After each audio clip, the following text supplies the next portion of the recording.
Good morning, Rabotai. Welcome to Breakfast on the Class. Breakfast on the Class today is sponsored by and dedicated in loving memory of Max Shalom. Alav Shalom Le'inu Shmat Mordechai ben Mazal. He loved Torah and mitzvot and had an unwavering emunah in Hashem. Sponsored by his wife and children. I have to say I was privileged enough to know him for probably most of my life. And what's really special is I knew him growing up in Hathaway Shul. I knew him. We spent Pesach together in Mexico once with him and the whole family. It was very, very beautiful. But also, I got to see him in Shul even after he had his stroke.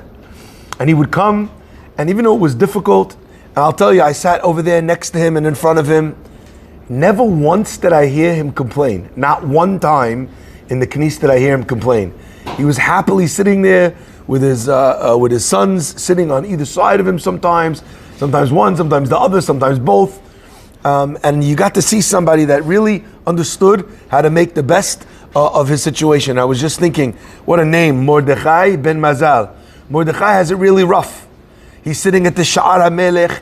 Esther, either his daughter, his niece, or his wife, according to one opinion in the Gemara, was taken to Achashverosh. But what happens? He makes the best of that situation, and it turns out saves the whole of the Jewish people. And his name is Mordechai ben Mazal. Some people think you have good mazal, you have bad mazal. And some people say you make your own mazal. Max Shalom, Alav Shalom, was a person really who was a very, very special person in our entire Keilah. And many, many people learned many great lessons from him. So we're happy to be dedicating today's class to his memory. Also, this week is dedicated by Daniel S. Loeb Torah Center. Diamond donors, Tatiana and Sonny Doer, loving memory of Nishmat Sonny's father, Eli Doer, Eliyahu Ben Sion and Farida. Also sponsored by Joseph Yossi Azulai. As a huge thanks to Rabbi Farhi for the private talk in Panama by the Eitan Katz concert. Oh, for the advice to have zechut, to have the chokhmah and how to best deal with Eliyahu Ben Atara. God bless you, Tzaddik. I love you and your wonderfully colored shirts. It made sense to me after seeing you with your colored shirts that your name was Joseph. Okay, the year of Breakfast on the Class is dedicated Lilu Nishmat Ruth Orfali Bat Adela, sponsored by her family. Also, the week of Breakfast on the Class dedicated in loving memory of Sinai Tur Choshbach, Lilu Nishmat Sinai Tur Bat Shukrola for her Askara, sponsored by her son Maurice Chosh. I don't know if he's still here. Maurice Hazaku Baruch, who does so much in Lilu Nishmat, his mother. Hazaku Baruch. Ken Nishmat Ta'eden. Also, and the week of Cobra was sponsored by David E. Ash in honor of you and your substantial capacity to do good today and every day. Last but not least, yesterday we launched our synagogue campaign to sponsor the Torah Center classes. We need your help. If you come live or if you listen from wherever it is that you listen, it's very, very special. Hazaku Baruch, we need your help in sponsoring the Torah Center. There is over 100 classes a week, 5,000 classes a year. We have plaques for 10,000, 18,000, 26,000, 36,000. And we have all different amounts that a person could give. It's all on the website, ejsstorahcenter.com. Please put the www before so you get it right. That stands for Edmund J. Safra Synagogue Torah Center, ejsstorahcenter.com. And you can click there either by credit card or you could say, bill me, and we'll arrange to bill you how it's most easy for you. Thank you so much for all your help. Literally millions of people will listen to these classes throughout the year. We see the hits all over on every single platform, on Instagram, on Spotify, on YouTube, on Torah Anytime, on iTorah, on Google Play, on Apple Music. It's anywhere that you could be. These classes are broadcast, so please, Hazaku Baruch, join us in this great endeavor. I want to end by saying this. There's a man who came to me anonymously, who donated $15,000, in honor towards doing a plaque for the zechut and the merit to protect our chayalim whilst they are in combat. So first we said he was going to do we could do a $10,000 plaque. But he's 3,000 short on the 18,000, and he's 9,000 short on the 26. If someone would like to join him in this plaque that it should be a zechut for the protection of the soldiers, of course, let us know, and we'll add you together to that anonymously sponsored plaque in the zechut of the chayalim. That is enough out of me for today. My friends, today I want to talk about a very powerful lesson. There used to be a song, and it was very annoying, and I'd hear it everywhere I went.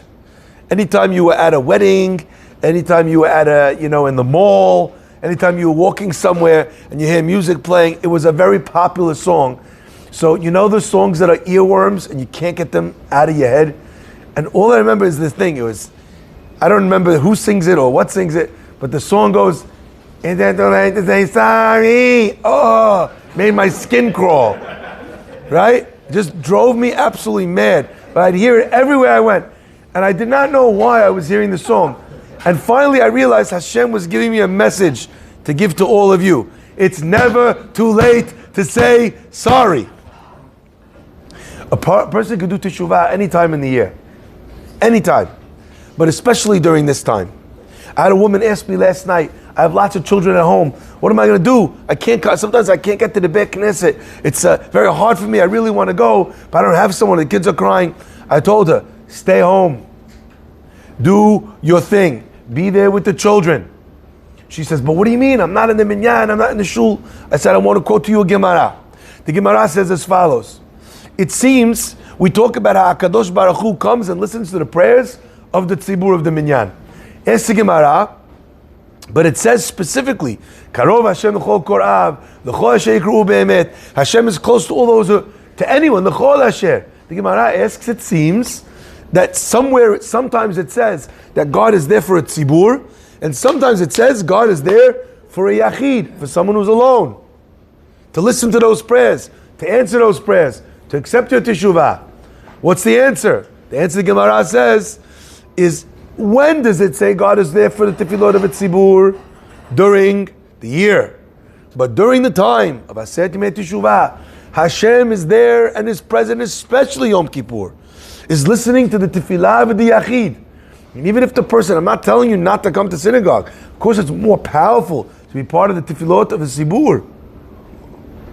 But the Gemara explicitly says that the power of the tefillah of the yachid on Yom Kippur is mitkabel in the highest heavens.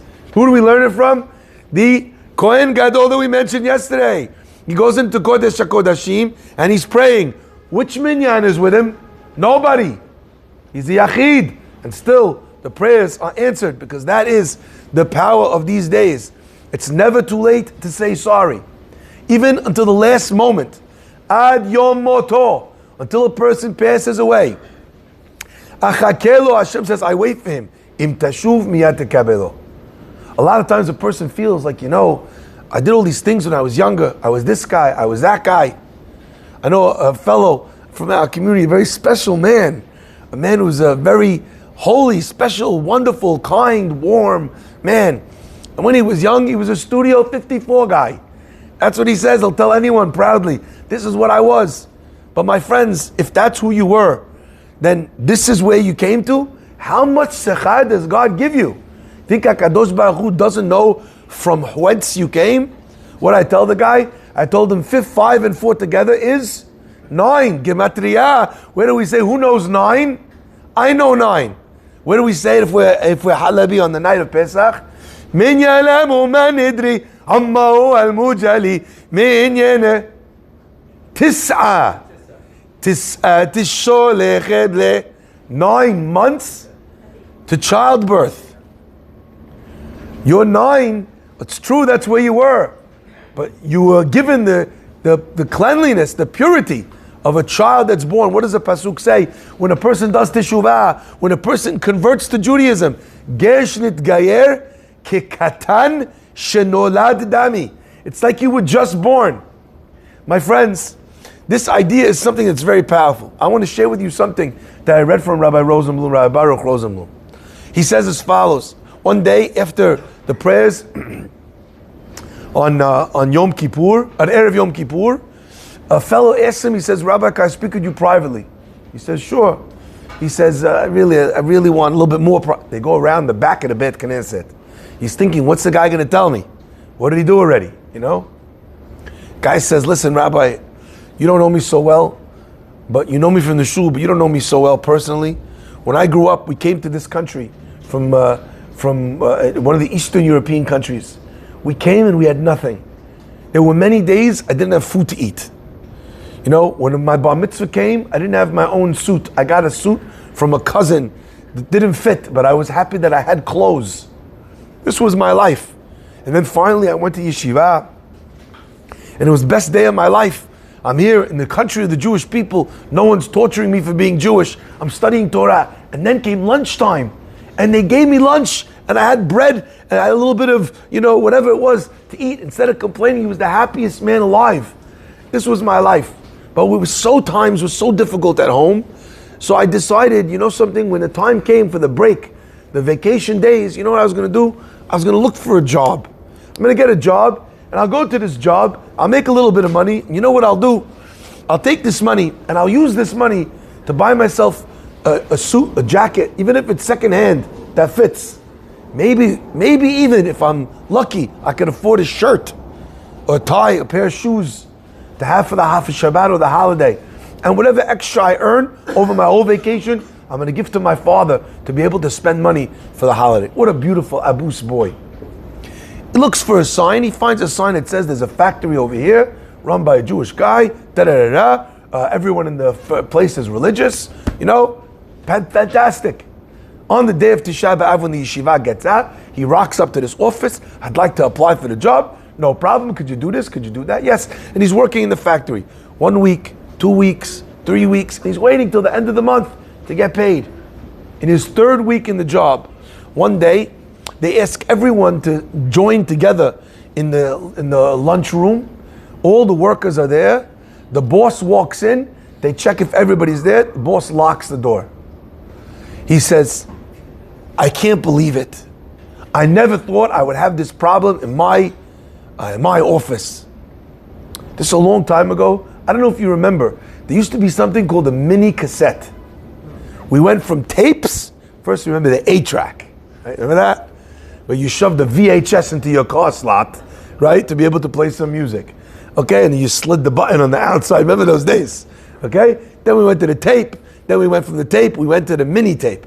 At the time, it was very expensive. When it first came out, the mini tapes, Shema Yisrael. It was very expensive. Game changer, because the tapes were this small. Right? You remember that TDK? Yeah, there you go. Anyway, so this guy in Israel, he decided he's going to buy one. He bought one from America. He comes in, everyone's oohing and eyeing and pshing and wowing, this, that, and the other. He said, yeah, mamash kamo America, and he's using it, and he's ecstatic. Everyone in the office sees that the boss got this new tchotchke, this new toy to play with, very expensive, didn't even exist in Israel at the time. Had that, leaves for lunch, comes back after lunch, rahet, like we say. Ve'enenu. It's gone. He can't believe it. He's looking under the desk, over the desk. He's checking his koracha. Where can he put it? He put it there. He called his wife. What does your wife say 1,000% of the time? Where did you last use it? I love that that's the thing that wives and mothers always tell us. And I didn't think of that. I didn't think of looking where I last left it. Honey, thank you so much for that helpful advice. Passive aggressive moment, that moment, right? In the life of a man. All right. Looking everywhere, guy can't turn over the world. He says, I came to the conclusion, it must be someone from the office. Breaks my heart, he says, but I'm going to give everybody a chance. Come clean. Here's a chance to return it. Just let me know. Raise your hand. Tell me you took it. And there won't be any further consequences. Everyone's looking around, very awkward, silence. Looking around, nothing. Yeah, Annie. 5 minutes go by. The boss says, okay, I didn't want to have to do this. He says, but I want you to know, I've been running this company for many, many years. In this job, I've had to learn how to read people's faces. He says, and I know 1,000% I'm going to be able to find the person. So I didn't want to have to do this, but please, everyone line up. They all line up. This is Israel, there's no HR, right? Anyway, right? Line up. He looks at the first one, he's sitting there studying the second one, the third one, the fourth one. Finally, the man tells the rabbi behind the shul, he starts looking at me, he looks in my face, and he screams on the top of his lungs, "You're the thief!" The boy almost has a heart attack. He's a young kid. He's thinking, what are you talking about? I didn't touch it. I don't even know what a tape is. I didn't even know what he was talking about. I was so embarrassed. I was so humiliated. And I was thinking to myself, I should say something. I should tell him that we didn't have food to eat when I was a kid. And I never stole a slice of bread. I didn't have clothes. I didn't steal clothing. You think I'm going to steal a little mini tape recorder? That's what I need. That's what I'm going to take. I had a lot of things I wanted to say, but I couldn't say anything. And everyone is sitting there looking at me, and he's screaming and screaming, and he says, "You're fired. Come to the office. We're going to pay you your wages minus the amount of money it costs to buy the mini tape." My full amount of money, he says, was 20 lira. And they deducted for the 3 weeks. And they deducted from my 20 lira, they deducted 18 lira.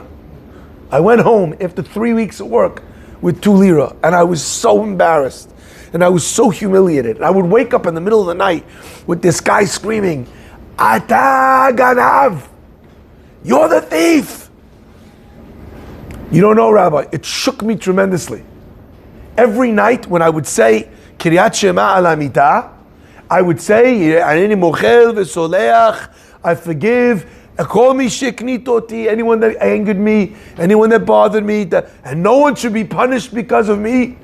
And every night I would say, "Chutz mi'oto ish," except for that guy. I could not forgive him. I still felt every single night the humiliation of what he did to me in front of everybody. A small yeshiva boy, a poor guy. I didn't have any money. I never stole anything in my life. I could never forgive him. Years, Rabbi, it went on. And then he said, only yesterday, I hear all of a sudden, like you hear in Jerusalem, Die Levaya von Orav, Yosef, Yitzchok, Aaron, Ben Orav, Moshe, Fluben Schlaben, wird ausgehen von zum Har HaMenuchos. Right? Is that's Bull. Okay? I hear the guy's name. He died. They're going to go bury him. I thought to myself, he's dead. He's going to go to Shamayim now. It's Erev Yom Kippur. It's 50 years later. I got to forgive the guy. Anyway, Yeshiva Shel Ma'ala. So I sat down, I closed my eyes. Hareni mochel v'soleach v'chol mishichis o eknitoti. He says, but Rabbi, as I'm saying the words, all I could hear was his voice again. You're the thief. All I could see was all those eyes looking at me, and how much I wanted to defend myself, but I was helpless. And I couldn't finish it. I couldn't forgive him. Rabbi says, wow. So what happened? He says, so I went to shul to my rabbi that day, and the rabbi said, listen, here's my answer. This is what you need to do. You need to go to the Bet Knesset, to the Kolel that we have. You're going to pay 10 avrechim, 10 young rabbis, to study all the Mishnayot in his neshama's memory, to give him zechut. And by paying and investing in his zechut and in his kapara, that will get you already, once you made the extra effort, that will open your heart, you'll be able to forgive him. He says, Rabbi, I went. I gave 200 shekel to this one, to this one, to this one, to this one. I gave out. They all did Shisha Sidrei Mishnah, the entire 6 orders of the Mishnah for his Ilui Neshama. Exactly like the rabbi said. Anyway, Rabbi Rosenblum says to the man, I need to shake your hand. Unbelievable. Look at what an unbelievable thing you did on Erev Kippur, to be able to go, not only to forgive, But in order to spend all that money to forgive the guy, to give money to the guy when you didn't have anything, unbelievable. And the man starts to cry and cry and cry. And he says, Rabbi, I spent the 2,000 shekel, but I still couldn't forgive him. I still can't forgive him. What's wrong with me? I still can't forgive him. And the guy's crying. He's got nothing more to say. The rabbi has nothing to say to him. And Hadda walks away. Rabbi Rosenblum said, it's the first time I saw someone take something on their shoulders that they would proceed to carry for the rest of their life. Now I asked you in the beginning, is it too late to say sorry? There's two questions always in the story of forgiveness before Yom Kippur. And we always talk a lot about going and asking forgiveness. Tzarich leratzot. A person needs to forgive. A person needs to be mifayes. But my friends, sometimes I think we don't talk enough about giving forgiveness and not asking for it. Think of this man. He nurtured and he carried the suffering and the pain of that moment for so long. It haunted him in his dreams. Did it help him not to forgive the guy? Now I want to be clear. We've said this many times. There's two separate things. One thing is for the person, if he owes you something, that he should come and make it right. But understand this. Even if he doesn't, that's between him and Borei Olam. Why do you want to carry the pain and that suffering that a grown man, by that time, I'm sure a grandfather or maybe a great-grandfather, reduced to tears in the middle on the street behind the synagogue? Why do we carry these things?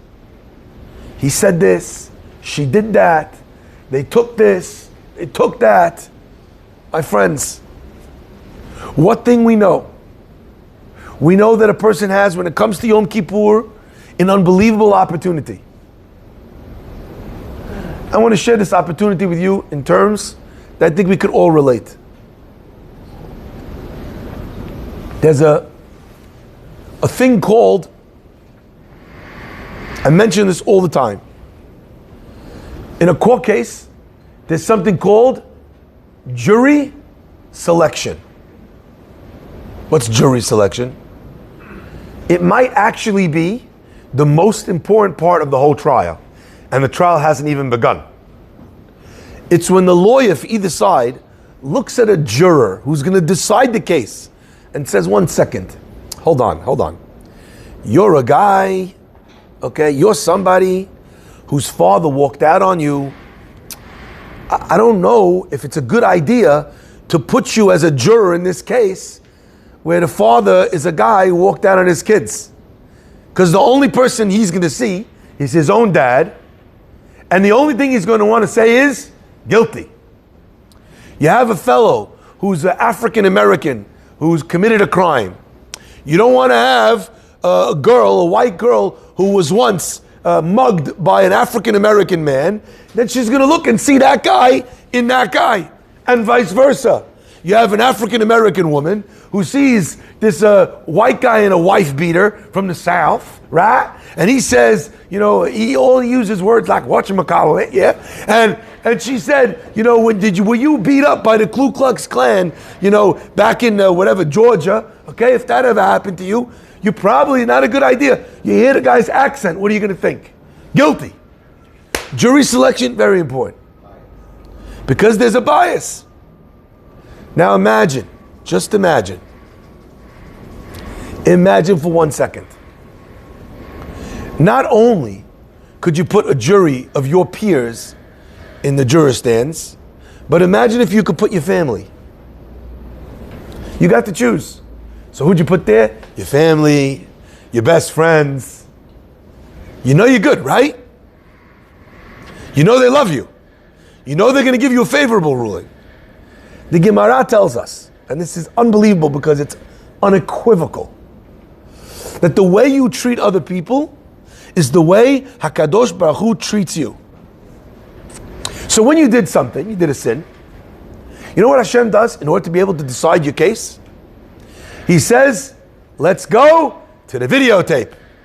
I don't know if they have the same thing as the NFL with the little box, and all the malachim gather around, and they rewind it, they're looking at it from this angle, from that. Not sure if that's how, in my mind that's how it works. That's just because I'm a weird guy, okay? Right? They got 360-degree cameras. What do in order to judge you? They find a scenario where your friend did that thing to you, and they see, how did you react to your friend doing exactly the action that you did? If you told him, it's okay, I understand, you were under a lot of stress. You know what they say in Shamayim? To your sin, it's okay, we understand, you're under a lot of stress. If you told him, who does that? What kind of guy does that? Who do you think you are? Yelling, screaming. Then in Shamayim, as soon as they bring that case up, what does God say to you in the box? On Rosh Hashanah, Kippur, to you in the box? Who does that? What kind of thing? And you're still, I can't believe it. God says, oh, you don't understand why I'm giving you this ruling. It's not because of the sin. It's because you chose the jurors, you chose the case, you slanted the case against yourself. Because you know who ruled on this case. I don't need a rule on it. The jury don't need a rule on it. You know why? We've got case law decided. You know who? By you. Signed, sealed, delivered. Mechila. I messed up on the delivery because that's what happens with mail in this country. I get more mail for people that are not named Fahi than for people that are named Fahi. In fact, I keep getting mail from someone until eventually they told me, you know what, it's okay. We're not getting any more important mail. You could throw out whatever mail you want, doesn't matter to us. We don't care about it. Anyway, so I got a letter in the mail and it looked like a check. I said, well, they said they don't want it, so...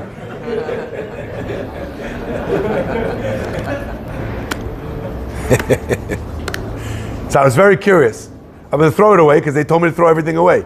Had that the guy, he got the thing, he's already dead for I don't even know how many years. So I took my phone camera and I shone it through the letter. Right? It was for 53 cents. Imagine how they wake him up from the dead. Look, we got a check for you. The guy gets up, 53 cents. Techiyat metim. This is what you woke me up for. My friends, I want to share with you. You know what this means? We should not only forgive, but we should look for opportunities to forgive.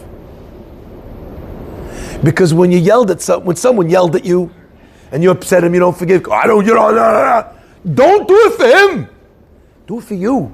Because I could bet you in the span of your lifetime, you probably yelled at someone exactly. You don't even remember. But they're walking around, your voice is in their head. You're a thief. You're a loser. You always come to shul late. You're talking in shul. You did this on Shabbat. That same words. And Hashem will use your own. He's an amazing video editor. He's going to edit your own psak din. My friends, I want to give us all a beracha. I want to give us a beracha that we're zocheh to find all the opportunities for forgiveness and for treating people with kindness, especially when they've done something wrong to us. But I want to end by saying this. The recipient of this award, the receiving of this award, is not only in Shamayim. A lot of things we think, it's about heaven. Like, what will Hashem say in the Shamayim? What reward will I get if I do this mitzvah? A lot of people think that way. Forget about Olam Haba. What about Olam Hazeh? This guy that for 50 years, and after the guy dies, still can't forgive him. Forget his Olam Haba. Forget the jury in heaven. Forget the reward he would have gotten. Forget the beracha that he would have gotten from being mivater. Forget all of that. What a blessing it would have been just to put that down. They asked once somebody, how heavy is a bottle of water? I said, not heavy. He He says, okay, here, take the bottle of water, hold it. Could you hold it? The guy says, yes. And the professor smiles at him, and he says, tell me when it's heavy. Had that sitting there 10 minutes, 20 minutes, 30 minutes. After the 40 minutes into the lecture, the guy could barely keep his arm up anymore. You know, he's sitting there like this, and all of a sudden, the smallest thing weighs the heaviest weight. Why? Because the smallest thing held over time feels heavier and heavier and heavier and heavier until eventually you can't even carry it no more. Hashem should bless us to be smart enough, forget for anything else other than ourselves, just to do this, let go. May Hashem bless us to be able to have that in our vocabulary. So in Shamayim, in the Beit Din Shel Ma'ala, we give them the words to be able to say, you're forgiven, we forgive you. Sorry. Baruch Hanei Le'olam. Amen v'amen. Rabbi Chananya.